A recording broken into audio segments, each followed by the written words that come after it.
Bonjour à toutes et à tous, on démarre ce tour de la presse sportive avec nos bleus qui sont en proie à de sérieux doutes. Dans moins de 2 mois, l'équipe de France va remettre son titre de champion du monde en jeu et les hommes de Didier Deschamps sont loin de partir avec l'étiquette de favoris. Ils sont même sur un terrain glissant comme l'illustre le journal L'Équipe en ce mardi matin.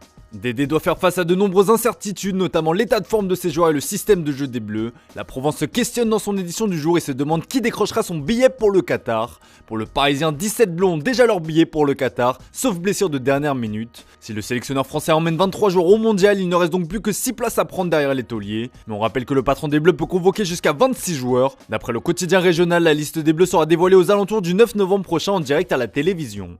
En attendant le début de la plus prestigieuse des compétitions internationales, les différentes sélections sont en pleine répétition générale. En Europe, la Nations League est en train de rendre son verdict et hier avait lieu un gros choc entre l'Angleterre et l'Allemagne. Une rencontre qui a tenu toutes ses promesses et qui s'est finalement achevée sur le score de 3 buts partout au terme d'un scénario fou. Extase puis agonie, résume le Daily Telegraph. Menée de 0, l'Angleterre a réalisé une incroyable remontada avant d'être plombée par une erreur de son gardien Nick Pope qui a relâché le ballon devant Kai Havertz. Dans le même temps, le Daily Express parle de frissons et débordements.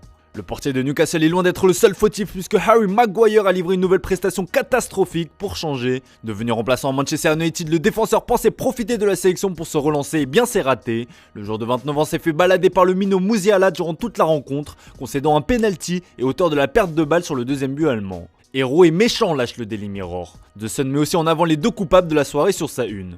De son côté, le journal allemand Bild préfère se réjouir de la folle soirée que l'Allemagne a vécue à Wembley. A noter que l'Angleterre reste sur une série de 6 matchs sans victoire, une première dans son histoire. Ce match nul est synonyme de relégation en Ligue B de la Ligue des Nations pour les hommes de Gareth Southgate. Dans l'autre affiche du groupe, l'Italie s'est imposée 2-0 face à la Hongrie et disputera le Final Four de la Ligue des Nations. Une victoire acquise grâce à des buts de Raspadori et de Di Marco. Cette victoire est toutefois une maigre consolation pour la presse italienne. La Gazzetta dello Sport parle d'ailleurs de joie amère sur sa une. On rappelle que comme en 2018, la Squadra Azzurra a loupé la qualification en barrage. Quel regret, lâche le Corriere dello Sport. Pour être complet sur l'actu en Italie, vous noterez en bas de page que Rafael Leao fait encore parler de lui. L'attaquant supersonique de l'AC Milan est au cœur d'une bataille en Angleterre où Manchester City et Chelsea lui font les yeux doux.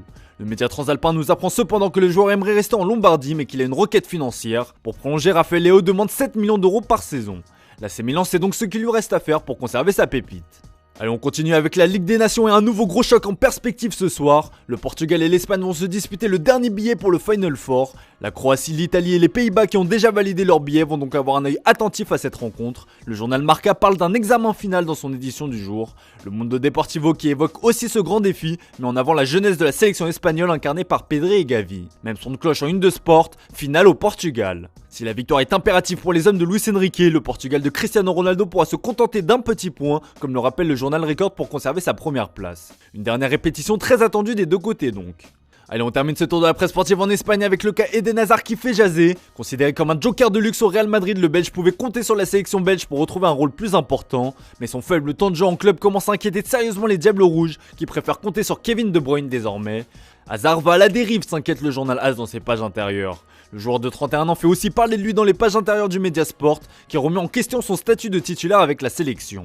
Cette réflexion, la presse belge se la pose aussi. Il y a d'ailleurs plus de questions que de réponses, comme le titre la dernière heure dans son édition du jour. Plus que jamais, l'avenir d'Eden Hazard est remis en cause, que ce soit en club ou en sélection. Et ça n'est pas près de s'arranger puisque le Real Madrid prévoit de réaliser un mercato dantesque l'été prochain. Sur son site, le média espagnol AS dévoile le budget qui est prévu. Pour compenser les départs d'Asensio et Mariano, les Madrilènes comptent investir pas moins de 425 millions d'euros. Le média Defensa Central dévoile le nom des 3 joueurs qui plaisent le plus aux dirigeants madrilènes pour l'avenir proche. On retrouve Jude Bellingham du Borussia Dortmund, Erling Haaland de Manchester City et la pépite brésilienne Hendrik de Palmeiras. A noter que le nom de Kylian Mbappé ne figure pas dans cette liste, et ce n'est pas anodin car à Madrid on commence à en avoir marre de l'attaquant français. El Confidencial parle de dilemme sur son site. Les décisions, comportements et déclarations du français ont provoqué une importante perte de popularité auprès de ses coéquipiers, entraîneurs, supporters et compatriotes. D'après la publication ibérique, le joueur de 23 ans se serait mis pas mal de monde à dos dans le vestiaire du PSG.